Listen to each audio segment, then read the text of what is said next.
Livro dos Salmos, de número 27.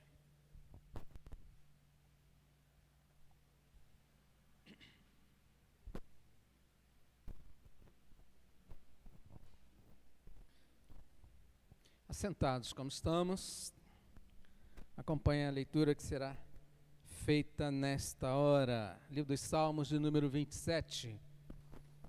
E que diz assim: O Senhor é a minha luz e a minha salvação, de quem terei medo?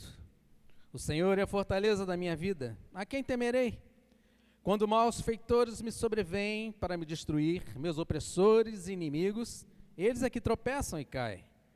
Ainda que um exército se acampe contra mim, não se atemorizará o meu coração, e se estourar contra mim a guerra, ainda assim terei confiança. Uma coisa peço ao Senhor e a buscarei, que eu possa morar na casa do Senhor todos os dias da minha vida, para contemplar a beleza do Senhor e meditar no seu templo. Pois, no dia da adversidade, Ele me ocultará no seu pavilhão, no recôndito do seu tabernáculo me acolherá, elevar-me-á sobre uma rocha. Agora, será exaltada a minha cabeça acima dos inimigos que me cercam, no seu tabernáculo. Oferecerei sacrifício de júbilo, cantarei e salmodiarei ao Senhor. Nós vamos parar a leitura aqui. No meio da mensagem, nós vamos dar continuidade e ler a partir do versículo de número 7. Feche seus olhos, vamos orar ao Senhor.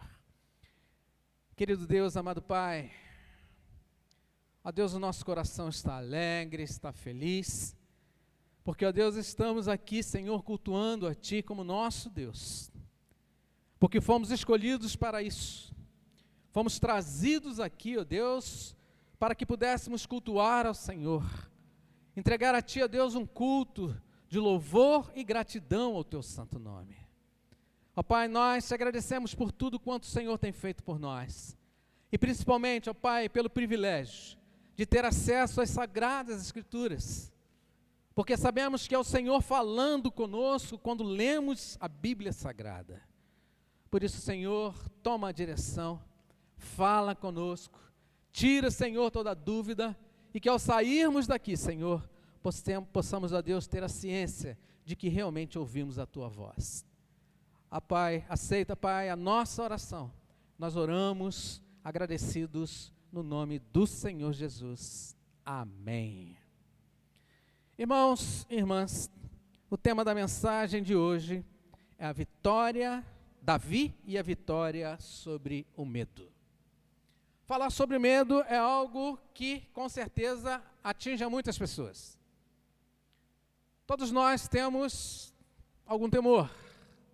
Todos nós temos alguma coisa em que realmente nós tomamos mais cuidado, por causa do medo, por causa de alguma coisa que possa nos afligir. O Salmo 27 é um salmo de confiança, ele é classificado como um salmo de confiança, entre outros salmos que também são considerados salmos de Davi e salmos de confiança. Esses outros salmos são o Salmo de número 4, o Salmo 11, o Salmo 16, o Salmo 23, o Salmo 62 e o Salmo 131. São salmos de confiança porque nós podemos observar aqui Davi relatando a sua intimidade e a sua confiança em quem realmente poderia ouvir o seu clamor, ouvir os seus pedidos. É um salmo de confiança porque relata a aproximação, a comunhão de Davi, como aquele homem segundo o coração de Deus, em que a palavra nos ensina, que nos aponta Davi como sendo Davi como um homem confiante, porque sabia a quem servia. O salmista narra como conseguiu tirar as garras do desespero da sua vida, causado pelo medo, por aquilo que fere e escraviza a vida de muita gente. Muitas pessoas vivem uma vida presa pelo medo. E se nós observarmos quantas situações, às vezes, nós perdemos por causa do medo. E o medo não tratado, não cuidado, ele pode se tornar um pânico. E o pânico deixa de ser apenas algo ruim na nossa vida, algo que nós podemos tratar de uma maneira mais prática para ser uma questão patológica, uma doença, quando ela se torna um pânico. E Davi tinha aqui vários e vários motivos, várias e várias instruções a passar.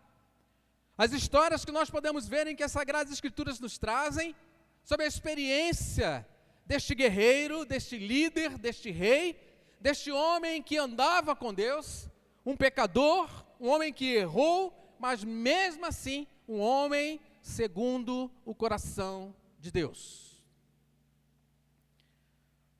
Talvez, se Davi fosse indagado sobre os seus problemas, quando ele relata aqui, quando ele escreve este salmo, talvez se ele respirasse fundo, quando fosse indagado sobre essas questões, ele pudesse responder a cada um de nós: você não sabe do que eu estou passando. Você não sabe da metade do que eu tenho enfrentado. E talvez esta afirmação possa caber muito particular na sua vida, na minha vida. Obrigado, meu irmão. Na sua vida, na minha vida, nos momentos em que enfrentamos as dificuldades que se levantam diante de nós. Talvez você possa ter pensado quando alguém te pergunta: e aí, meu irmão, e aí, minha irmã, como está a sua vida? Está tudo bem? E você diz: olha, está tudo bem, mas na realidade, no seu íntimo, você vê, você sabe que não anda nada bem. Tem enfrentado grandes lutas, grandes dificuldades, mas às vezes não consegue relatar às pessoas as suas lutas, as suas dificuldades. Tem vivido uma vida cheia de medos. Tem perdido várias e várias oportunidades por causa do medo. E Davi vem trazendo aqui vários ensinos preciosos dentro deste salmo, salmo de confiança, o salmo de número 27. Esse texto ele continua sendo muito atual. Davi escreveu este salmo, e nós podemos levantar aqui 3 alternativas. Talvez os motivos que pudessem fazer com que ele tenha escrito este salmo.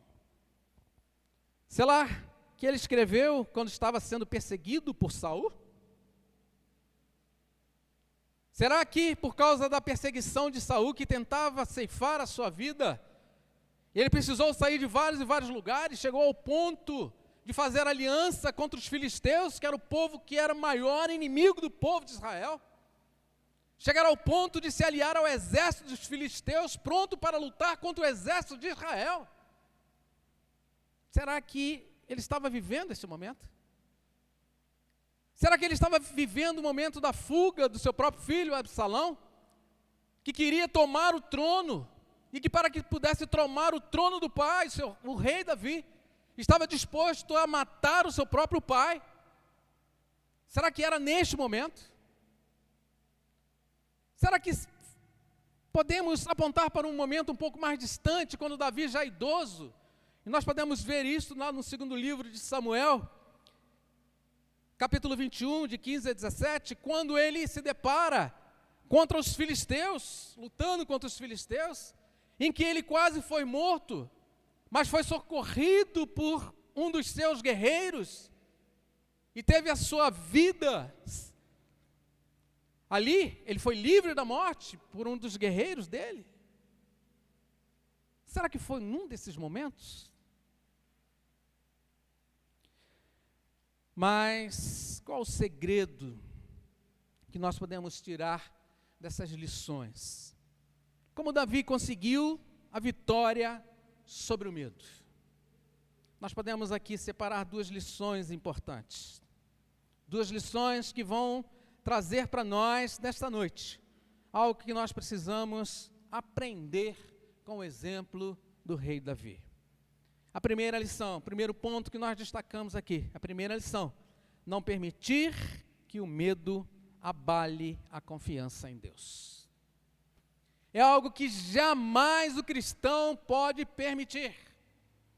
Por mais que tenha medo, por mais que tenha receios, por mais que tenha as suas limitações, Por mais que ele enxergue as dificuldades e gigantes se levantando diante dele, ele não pode mensurar as dificuldades, ele não pode confiar ou ter medo exatamente pelas suas limitações físicas. Ele precisa confiar em Deus. E nós podemos observar isso aqui, os primeiros versículos, de 1 a 6, ele vem trazendo exatamente a afirmação de Davi. Nós podemos ver no versículo 1, quando ele diz assim: o Senhor é a minha luz, a minha força, de quem terei medo? E ele mais uma vez fala: o Senhor é a minha fortaleza, a fortaleza da minha vida, a quem temerei?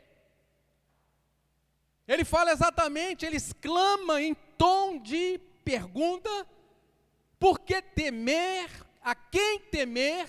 Sabendo que Deus é a sua luz, que Deus é a sua fortaleza, que Deus é a sua salvação. Ele via claramente que a proteção de Deus seria suficiente para aplacar o medo, para tirar dele qualquer possibilidade de desistir dos seus planos, para tirar dele qualquer possibilidade de fugir diante dos seus adversários. Por isso, ele confiava em Deus. E ele diz: o Senhor é minha luz, a minha salvação, de quem terei medo? O Senhor é a minha fortaleza, fortaleza da minha vida, quem temerei? Quando ele fala: o Senhor é a minha luz, ele via claramente que esta luz seria algo suficiente para tirar dele o medo da escuridão. Ele via claramente que esta luz viria para iluminá-lo. Davi está dizendo que mesmo nas horas mais sombrias e escuras, nas batalhas da vida, não havia o que temer, pois Deus é a luz que dissipa as trevas. Era a certeza, era a convicção que Davi tinha. Luz significa segurança. E Davi, como pastor, quando cuidava das suas ovelhas, quando estava de repente em lugares ermos, na escuridão da noite, ele acendia uma fogueira, e a fogueira trazia sim um sinal de proteção, de cuidado. Ele sabia como pastor que a luz era necessária. Davi também sabia que os inimigos ficavam escondidos à espreita na escuridão. Quando em batalha, quando nos momentos de luta, ele sabia claramente que os inimigos ficavam escondidos e a escuridão da noite era um risco iminente.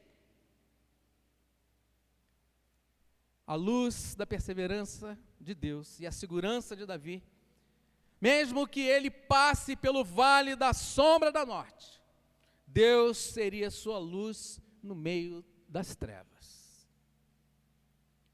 Por isso ele faz 2 vezes esta pergunta com esta entonação: a quem temerei? Por que devo temer? Ele fala também: Deus é a minha salvação. Davi também diz que Deus é a sua salvação, mesmo cercado, talvez em momentos, onde os inimigos estivessem à sua volta, talvez estivesse numa trincheira, talvez fugindo daqueles que queriam matá-lo, mas Deus era a sua salvação. Eu não sei se você já pensou assim, ou se já passou por alguma situação, em não ver, não observar nenhum socorro que pudesse aparecer, em que você falasse, em que você pensasse, talvez expressando até em alto e bom som: se Deus não me acudir, se Deus não me ajudar, agora eu não sei o que vai ser da minha vida. Talvez você já tenha passado exatamente por experiências parecidas, talvez não enfrentando os inimigos numa trincheira, talvez não esperando que o inimigo te atacasse com uma lança, com um dardo, alguma coisa nesse sentido, mas enfrentando as suas lutas dentro de casa, mas enfrentando as suas lutas no trabalho, mas enfrentando as suas lutas no cotidiano, mas enfrentando as suas lutas diariamente. E às vezes nós ficamos em situações extremamente difíceis. Como diz o ditado, às vezes, num beco sem saída. E aí nós clamamos a Deus. Nós esperamos de Deus a solução. E esta é uma parte da receita em que Davi vem ensinando, vem trazendo para cada um de nós. Como vencer o medo? É não deixar exatamente que este medo possa aplacar a sua relação com Deus, que você perca esta intimidade com Deus. É quando nós estamos mais fragilizados e que nós precisamos orar mais. É quando nós estamos mais fracos é que nós precisamos clamar mais a Deus. É quando nós estamos vendo claramente o perigo se levantar diante de nós, é que nós precisamos buscar o socorro, e o socorro vem do Senhor, Criador dos céus e da terra.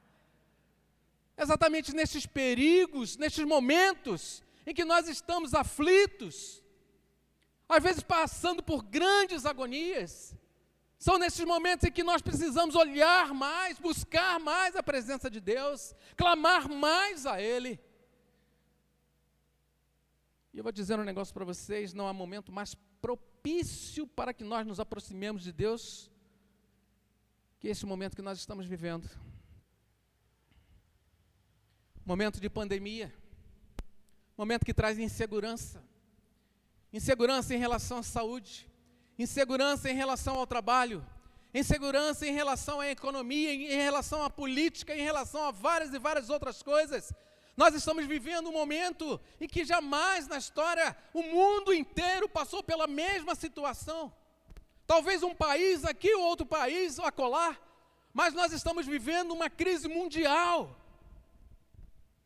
em que a segurança ela tem sido constantemente afirmada e tem sido colocada dentro dos nossos lares, e pessoas estão se alegrando com isso. Muita gente fica feliz em falar de uma crise sem precedente. Muitas pessoas ficam felizes em anunciar que os números estão cada vez mais absurdos, e que recordes estão sendo quebrados acima de outros recordes que já foram passados. Momento de crise, momento de insegurança. Olha a situação que nós estamos enfrentando. E é momento de nós nos aproximarmos mais de Deus. É momento de nós clamarmos mais a Deus. É momento de nós, como igreja, nos aproximarmos, talvez com certo distanciamento para cumprir os protocolos, mas nos aproximarmos sim de uma maneira em que nós possamos notar a comunhão, a coinonia da igreja. É algo extremamente importante na vida da igreja. Davi sabia dessas necessidades. E ele diz: a quem temerei? Se os inimigos se levantarem contra mim, se as situações vierem à tona, a quem eu vou temer? Olha o que ele diz no versículo 2: quando os malfeitores me sobrevêm para me destruir, meus opressores e inimigos, eles é que tropeçam e caem. Duas situações que nós podemos ver aqui claramente. Saul tentou matar Davi de qualquer jeito. E ele investia o que tinha e o que não tinha, para saber notícias deles, para armar ciladas, para prender e matar Davi.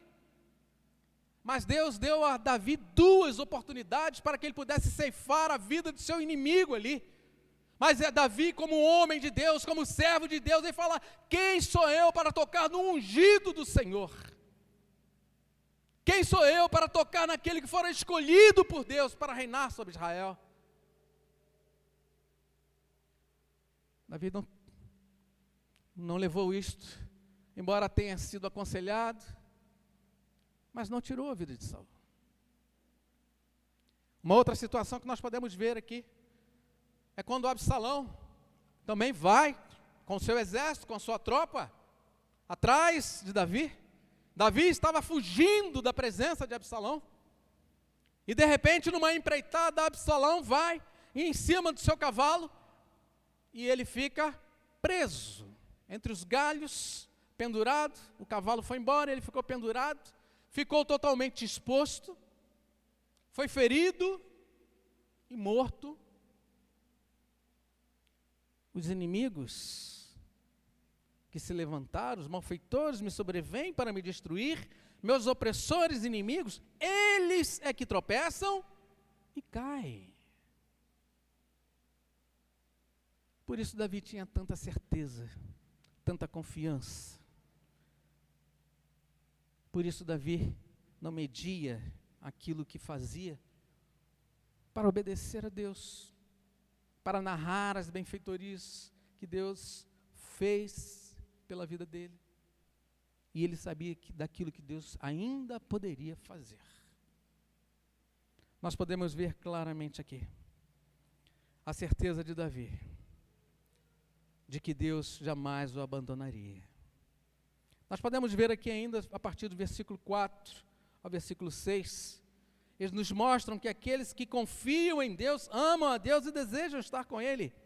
Vejamos o que diz, versículo 4, uma coisa peço ao Senhor e a buscarei, que eu possa morar na casa do Senhor todos os dias da minha vida, para contemplar a beleza do Senhor e meditar no seu templo. Vamos parar aqui no versículo 4. Davi não era um homem que procurava Deus apenas nos momentos de lutas. Ele não procurava Deus só quando estava em crise. Davi mantinha um relacionamento próximo com Deus constantemente. Pensa, se quando nós estamos atravessando as nossas crises familiares, profissionais, individuais, sociais, e às vezes nós precisamos, olha, eu tenho que ir à igreja de qualquer jeito, eu tenho que orar, eu tenho que buscar a Deus, eu preciso claramente buscar a Deus, olha, o negócio está ruim do teu lado, e às vezes até os próprios ímpios nos aconselham. Quando às vezes as pessoas estão vendo que a tua vida está indo ladeira abaixo, alguém chega perto de você e fala assim, ó, você precisa procurar a igreja. Você precisa procurar um local onde você possa se aproximar de Deus. Mas não era assim com Davi. Davi mantinha essa relação com Deus, essa comunhão com Deus, e ele sentia prazer em estar com Deus, quando ele diz, uma coisa peço ao Senhor e a buscarei, que eu possa morar na casa do Senhor todos os dias da minha vida, para contemplar a beleza do Senhor e meditar no seu templo. Quando ele fala casa do Senhor aqui, talvez ele faça menção aos tabernáculos, porque ainda não havia templo. Mas ele pode também estar dizendo aqui, eu possa morar na casa do Senhor, dizendo de um relacionamento íntimo com Deus, não se afastar da presença do Senhor, continuamente andar nos caminhos do Senhor, em obediência ao Senhor, ouvindo aquilo que o Senhor tem a falar.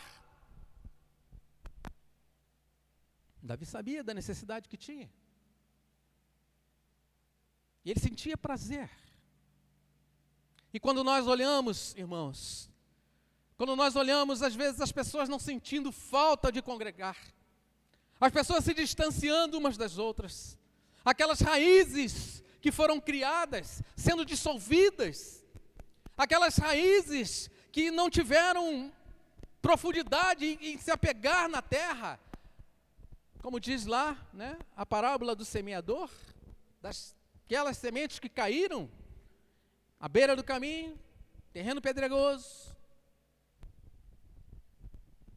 que não tiveram raízes, apenas uma que caiu em boa terra, esta conseguiu crescer, dar frutos, e nós nos assustamos, irmãos, quando no momento de dificuldade, quando no momento em que nós precisamos estar clamando cada vez mais, nós precisamos estar unidos numa só direção, clamando a este Deus, buscando a face do Senhor.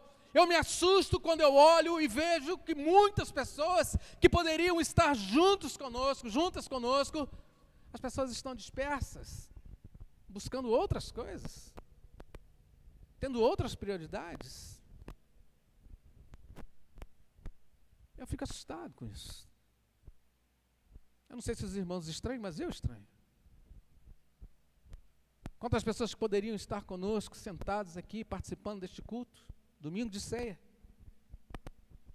Pessoas que não deixam de frequentar outros locais, que continuam com seus hábitos normalmente, hábitos sociais, hábitos profissionais, hábitos familiares, de encontros familiares.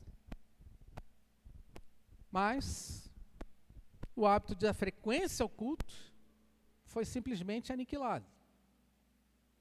Isso me assusta. Não era isto que Davi passava. Não era isso que Davi passa para nós nos dias de hoje. E ele fala claramente, ele diz: uma coisa peço ao Senhor e a buscarei, que eu possa morar na casa do Senhor, que eu possa manter comunhão com Ele constantemente, todos os dias da minha vida, que eu jamais me afaste da presença do Senhor, que eu jamais saia deste caminho, que eu continue firme na presença do Senhor, para contemplar a beleza do Senhor e meditar no seu templo. Segunda lição, irmãos, que nós podemos ver aqui. E a partir do versículo 7 ao versículo 14, é clamar a Deus com mais intensidade. Eu quero pedir que você me acompanhe na leitura que será feita nesta hora, a partir do versículo 7, em que diz assim: ouve, Senhor, a minha voz, eu clamo, compadece-te de mim e responde-me. Ao meu coração me ocorre, buscai a minha presença. Buscarei, pois, Senhor, a tua presença. Não me escondas, Senhor, a tua face, não rejeites com ira o teu servo. Tu és o meu auxílio, não me recuses, nem me desampares, ó Deus da minha salvação. Porque se meu pai e minha mãe me desampararem, o Senhor me acolherá. Ensina-me, Senhor, o teu caminho, e guia-me por vereda plana, por causa dos que me espreitam. Não me deixes à vontade dos meus adversários, pois contra mim se levantam falsas testemunhas, e os que só respiram crueldade. Eu creio que verei a bondade do Senhor na terra dos viventes. Espera pelo Senhor, tem bom ânimo, fortifica-te o teu coração, espera, pois, pelo Senhor. Embora Davi fosse um grande estrategista militar, aquele homem que entrava numa luta e não entrava para perder, entrava para ganhar. Um homem vencedor, em que reinou e teve o reino mais próspero de Israel. Mas ele sabia que, por ele mesmo, pelas suas próprias forças, ele seria incapaz de vencer as suas batalhas. E por isso então ele começa aqui a falar com Deus e a clamar a Deus. Alguns comentaristas chegam a dizer que aqui são dois salmos distintos. Um salmo que fala exatamente um salmo de confiança, que é a primeira parte do primeiro ao versículo 6. E a segunda parte um salmo de clamor, de súplica ao Senhor. Mas nós podemos ver aqui claramente que o salmo se complementa. Que primeiro ele afirma a confiança que tem em Deus, daquilo que Deus já fez na vida dele. É como se nós estivéssemos assentados numa roda e alguém parasse e começasse a contar os seus testemunhos, começasse a falar: olha, eu tenho uma experiência maravilhosa, Deus tem feito isto na minha vida, o Senhor me curou, o Senhor transformou a minha vida, o Senhor curou os meus filhos, o Senhor restabeleceu a minha saúde, o Senhor trouxe paz, harmonia dentro da minha casa. A minha casa era totalmente dividida, a minha casa era um problema sério, mas o Senhor entrou, o Senhor agiu, o Senhor corrigiu, bendito seja o nome do Senhor. Era como se fosse isso. Davi aqui narrando as suas experiências com Deus. Agora então ele começa: olha, a este Deus que eu narrei, a este Deus que me livrou, a este Deus que tratou, que é este Deus que me fez ser cada vez mais forte e confiante nele, que não deixou que o medo suplantasse a confiança que eu tenho nele. Agora eu vou clamar a ele. Agora eu vou clamar. E ele começa então a partir do versículo 7. Ouve, Senhor, a minha voz, eu clamo, compadece-te de mim e responde-me.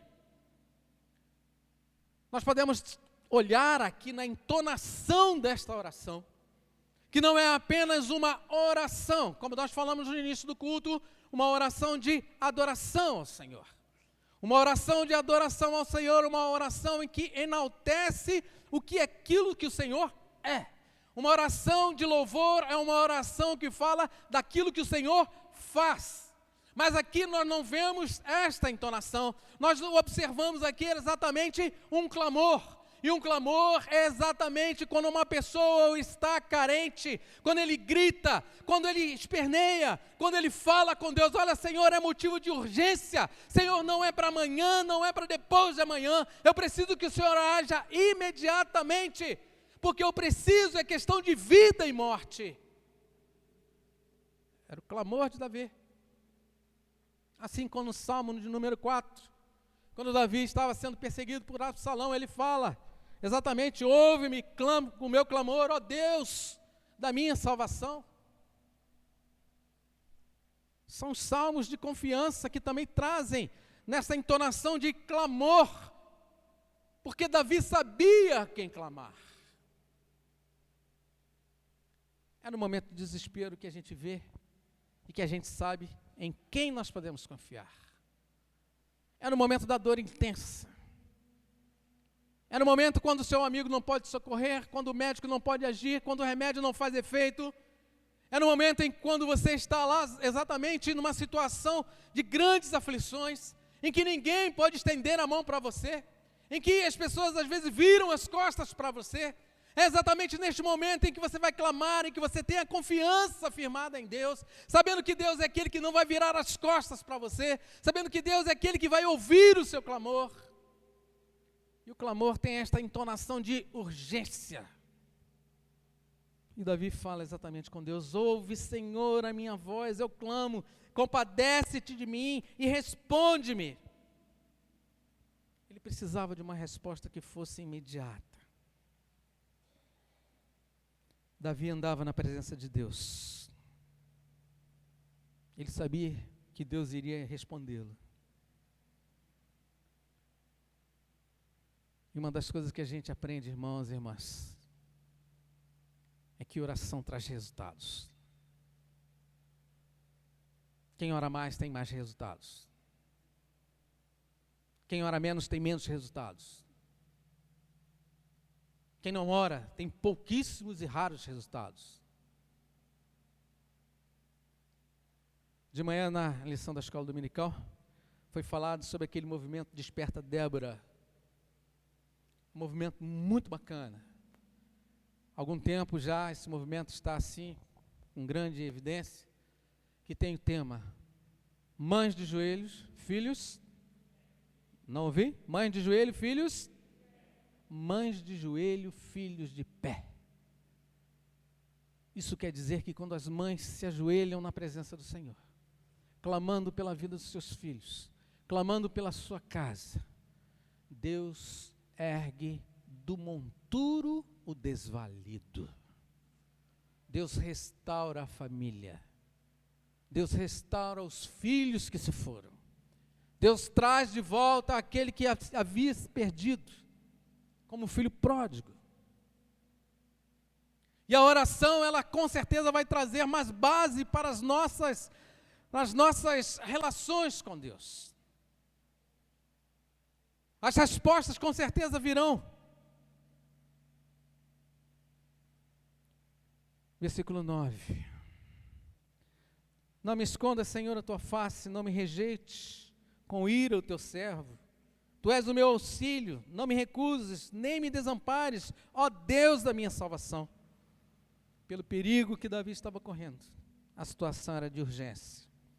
Por isso é que ele implorou a Deus para que não fosse rejeitado. O Deus da sua salvação, o Deus libertador, era o Deus que Davi confiava e sabia que ele responderia a sua oração. Versículo 10. Porque se meu pai e minha mãe me desampararem, o Senhor me acolherá.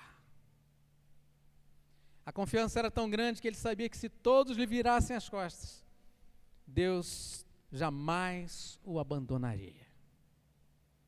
Pensa no relacionamento de um pai e de uma mãe, dentro dos padrões normais. Um pai que ama seus filhos, uma mãe que ama seus filhos, jamais abandonam seus filhos.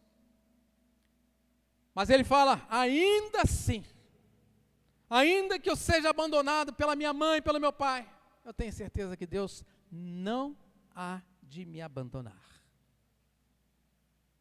Olha o que Deus fala. O livro de Isaías, por boca do profeta, capítulo 49, versículo 15, ele diz assim: acaso pode uma mulher esquecer-se do seu filho que ainda mama, de sorte que não se compadeça do filho no seu ventre? Mas, ainda que se esta viesse a se esquecer dele, eu todavia não me esquecerei de ti. Deus não se esquece de nós. Deus não se nega a ouvir as nossas orações. É de extrema importância que nós gravemos isso. É de suma importância que nós tenhamos essa certeza em nosso coração. Por mais que venham os medos, por mais que venham as dificuldades, por mais que se levantem grandes e terríveis gigantes diante de nós, mas você não está sozinho. Tenha certeza, você não está só. O Senhor dos exércitos está conosco. O Deus de Jacó é o nosso refúgio. Esta é a certeza que o crente precisa ter. Esta é a certeza que nós precisamos carregar em nossas vidas. E aí nós podemos ver claramente a postura que vence sobre o medo. Os versículos 13 e 14, ele vem nos trazendo: eu creio que verei a bondade do Senhor na terra dos viventes. Espera pelo Senhor, tem bom ânimo, fortifique-se o teu coração, espera, pois, pelo Senhor. Davi conclui o salmo dizendo e incentivando o retorno à confiança, a calma e serena que teve no início do poema. Ele espera com paciência. Ele sabe que Deus estava por agir. E a sua paciência é fruto da fé que ele tinha em Deus. Estamos terminando, irmãos. Uma frase que me chama muita atenção, de Nelson Mandela, ex-presidente da África do Sul, um daqueles que lutou contra o apartheid, lutou contra a segregação racial, ele sendo negro, lutou contra a opressão branca, uma minoria branca, mas que detinha todo o poder quando os ingleses colonizaram a África do Sul. E ele diz assim: aprendi que a coragem não é a ausência do medo, mas é o triunfo sobre ele. O medo pode ser natural, mas ele não pode, de hipótese alguma, mudar a nossa vida. Ele não pode interferir na sua relação com Deus. Ele não pode interferir nos seus negócios. Ele não pode interferir nos seus relacionamentos. O medo, em hipótese alguma, pode ser um peso na sua vida. Precisamos sim, com Deus, com a presença do Pai, vencer toda e qualquer possibilidade que o medo possa tentar cercear as bênçãos que Deus tem preparado para nós.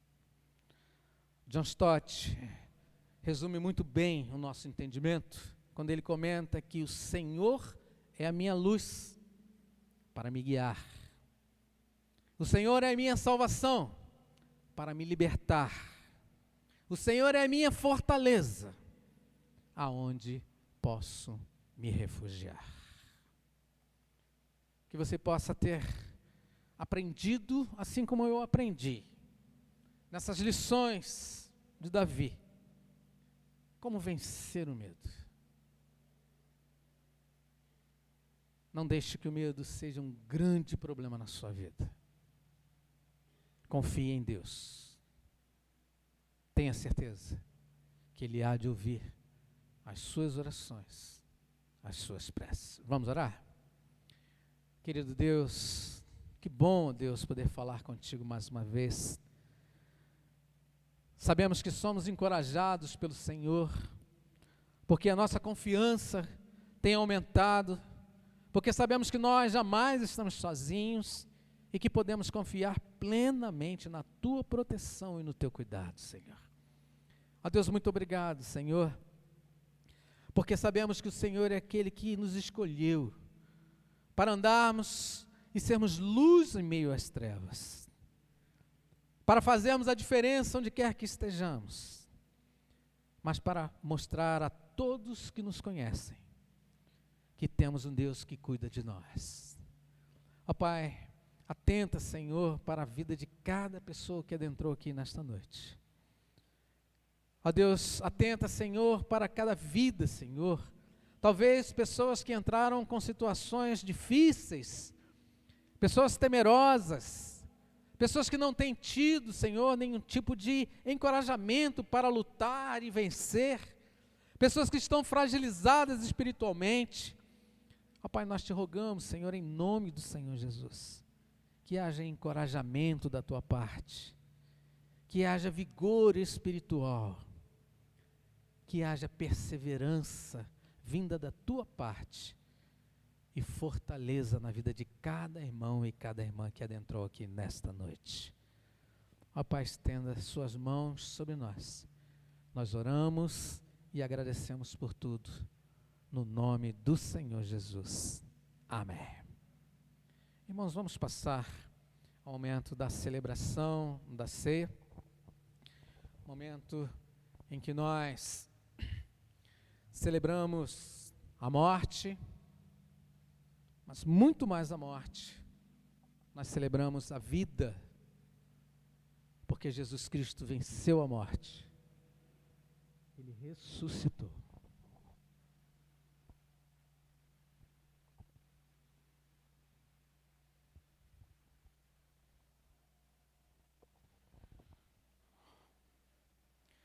Este momento da celebração da ceia é um momento de suma importância na vida da igreja. É o momento em que nós paramos e olhamos para nós mesmos, olhamos para dentro de nós, fazemos assim uma introspecção, olhando para o nosso relacionamento com Deus, porque somos incentivados a isso.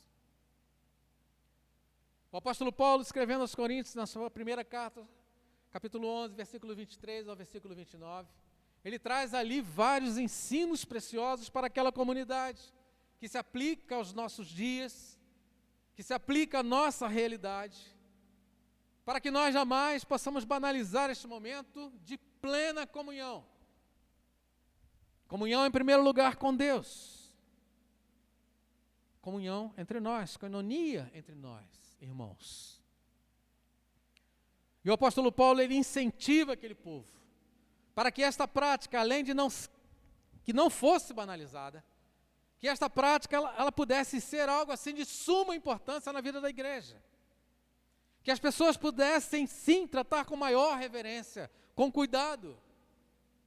Porque todas as vezes que comemos do pão e bebemos do cálice, anunciamos a morte do Senhor Jesus até que Ele venha. Por isso é importante que quando vamos participar deste momento, que quando vamos cear, que quando vamos fazer uso do suco que aqui está nesse cálice, que quando nós vamos comer deste pão que aqui está, nós nos lembremos do sangue que fora derramado em favor de você, em favor de mim, em favor de nós. Este sangue que nos purifica de todo pecado. Alguém morreu e derramou o seu sangue para que você pudesse ter vida e vida em abundância.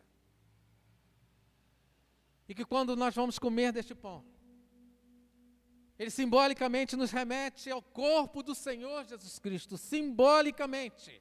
Ele não é o corpo do Senhor Jesus.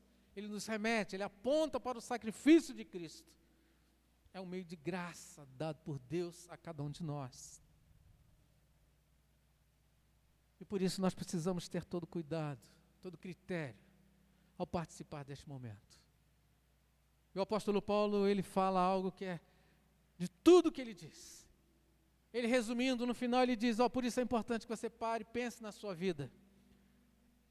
Examine-se, pois, o homem a si mesmo, e assim coma do pão e beba do cálice. Ele fala, olha, examine-se, faça sim uma introspecção, olhe para a sua vida, veja como você está. Mas ele não fala para que você deixe de participar deste momento. Ele fala assim, olha, examine-se. Reconcilie-se com Deus e participe deste momento. Porque se você não fizer isso, se você banalizar este momento e participar de uma maneira qualquer, ele diz, completando o versículo 28, pois quem come e bebe sem discernir o corpo, come e bebe juízo para si. Dura coisa cair nas mãos do Deus vivo. É um peso muito caro.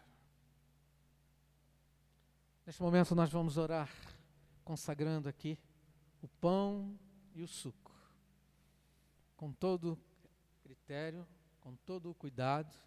Nós vamos agora deixar fechadinho aqui, com toda a higiene, com tudo aquilo, com todo o protocolo que precisa ser seguido, nós vamos cumprir. Nós temos recomendado aos nossos diáconos que tomem todo o cuidado no manuseio, na separação dos elementos, pão e vinho. Então você pode ficar tranquilo e tranquila ao participar deste momento.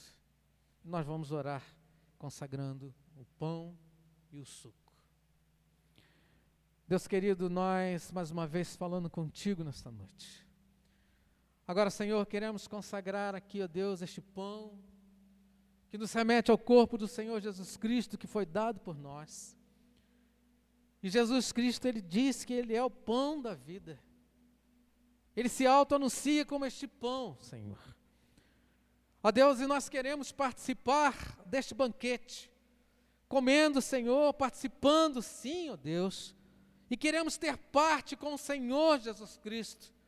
Por isso estamos, ó Deus, celebrando este momento. Por isso nós te rogamos que o Senhor consagre, Senhor, este pão que nos remete ao corpo do Senhor Jesus Cristo que foi dado por nós. Que o Senhor consagre, ó Deus, este cálice, este suco que aqui está, que também aponta, Senhor, para o sangue derramado, o sangue do Cordeiro, o sangue que nos purifica de todo pecado. Consagra, Pai. Consagra, Senhor, a nossa vida, tudo aquilo que temos e que somos. Que sejamos, ó Deus, ferramentas úteis nas Tuas mãos, para a honra e glória do Teu nome. Ó Pai, estenda as Suas mãos sobre a vida da Tua igreja. Nós oramos agradecidos no nome do Senhor Jesus. Amém. Eu quero convidar os membros da igreja a participarem conosco deste momento, desta festividade, desta celebração, este banquete que aqui está, na banquete espiritual. Quero convidar a você que é membro de qualquer igreja evangélica e que esteja em plena comunhão com a sua igreja. Você também é nosso convidado, porque esta mesa aqui não é da igreja presbiteriana. Esta mesa, ela é do Senhor. Se você não é membro de nenhuma igreja evangélica, ou se você é membro, mas não está em plena comunhão, eu não vou incitar você ao erro. Eu não quero fazer com que você possa errar diante de Deus. Eu vou te aconselhar para que você se reconcilie com o Pai, para que você venha fazer parte, rol de membros da igreja, ou de uma outra igreja evangélica, e numa próxima oportunidade você poderá sim participar conosco. Quero convidar os nossos presbíteros para que venham aqui à frente. Temos apenas 2 bandejas, né? Então 2 presbíteros, os outros podem ficar aqui conosco.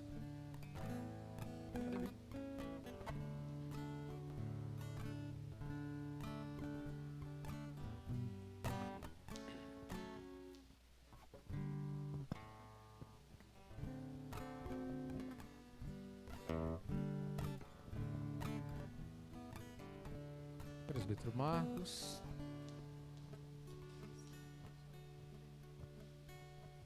presbítero Natanael. Quero convidar aos irmãos que vão participar da celebração da ceia, que se coloquem de pé, para que sejam identificados e recebam, então, o pão e o suco. Como diz o texto em que fizemos menção, que o Senhor Jesus Cristo, tendo dado graças, tomou o pão e partiu e disse: este é meu corpo que é dado por vós. Comei dele todos, fazei isto em memória de mim. Também tomou o cálice, dizendo: esse cálice é a nova aliança do meu sangue. Bebei dele todos, fazei isto em memória de mim. Porque todas as vezes que comeres do pão e beberes do cálice, anunciais a morte do Senhor, até que ele venha. Comei e bebei dele todos, disse o Senhor Jesus.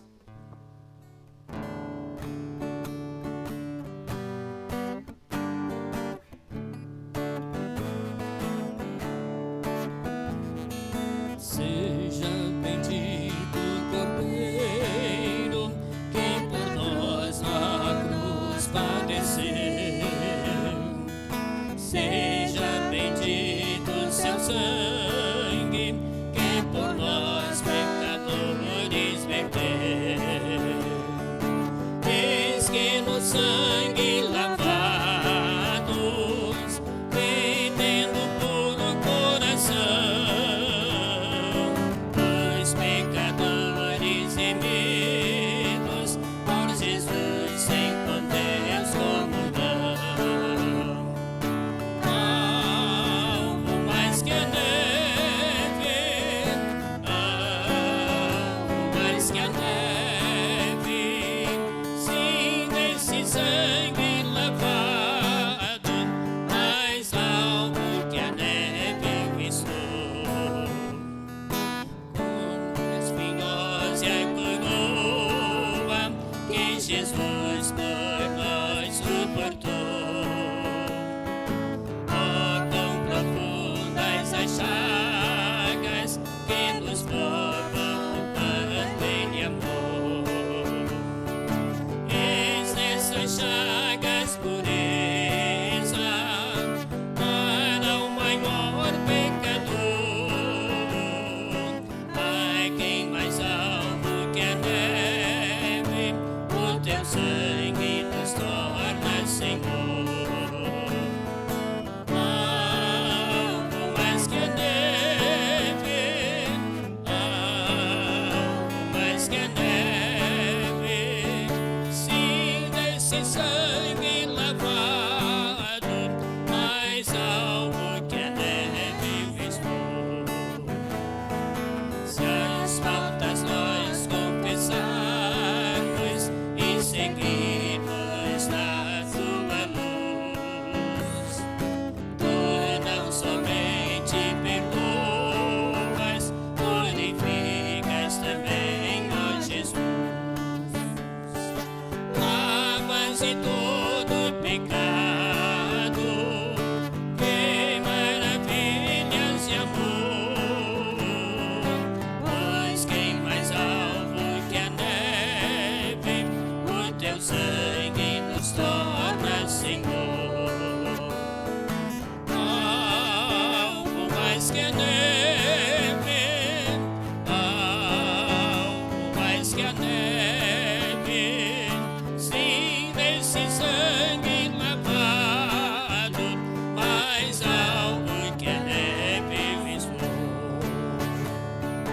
Algo mais que a neve, algo mais que a neve, sim, desse sangue lavado, mais algo que a neve vestou.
Comei e bebei dele todos, disse o Senhor Jesus.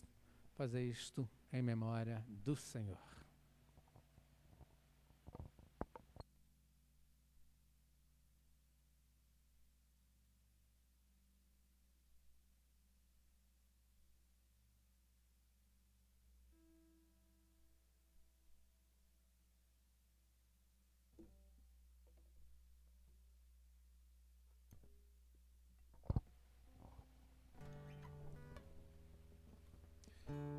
Pai Celestial, de amor e bondade, Senhor, é com grande alegria que estamos aqui nessa noite para fazer parte desse corpo, o corpo de Jesus Cristo, aonde fomos resgatados por um preço que homem algum é capaz de pagar pelas nossas vidas, pela salvação que recebemos,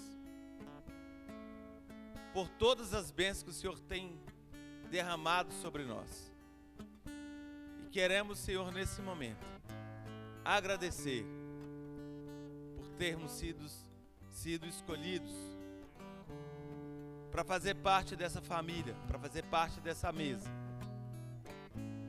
para fazer, Senhor Deus, parte desse reino. Não por merecimento nosso, mas pela graça que o Senhor nos concedeu. E queremos, Senhor Deus, nesse instante, agradecer por tudo que o Senhor tem feito em nossas vidas. É por isso que nós oramos em nome do Senhor Jesus Cristo. Amém, Pai.